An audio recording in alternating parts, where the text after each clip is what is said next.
Be up to an Ingham County judge to decide if a 15-year-old will spend the rest of his life behind bars for his role in the murder of Shayla Johnson.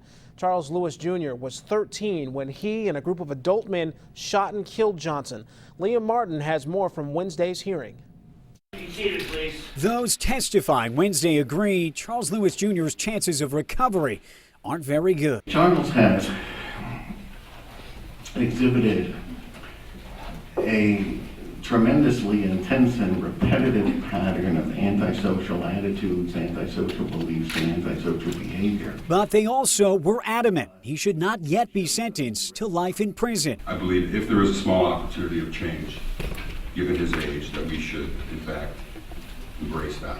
A psychologist and 2 juvenile court officers recommended a delayed sentence for the 15-year-old. That would mean a juvenile center until 21 and then a prison sentence to be determined. Would you agree? The defense, which is pushing for a juvenile sentence, noted Lewis Jr. was not the shooter in the 2010 slaying of Shayla Johnson. You recognize as well that every one of these other people who was involved was an adult.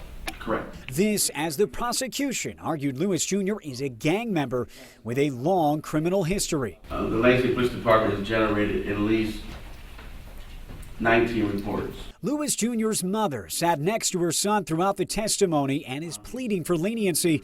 Shayla Johnson's mother said she wants him to go away for a long time. Anybody who's a parent who has their child murdered, drug out of their home, thrown into the trunk of a car, and shot and killed, how would you feel? And she said she is working on forgiving the killers, though she's not there yet. In Lansing, Liam Martin, News 10.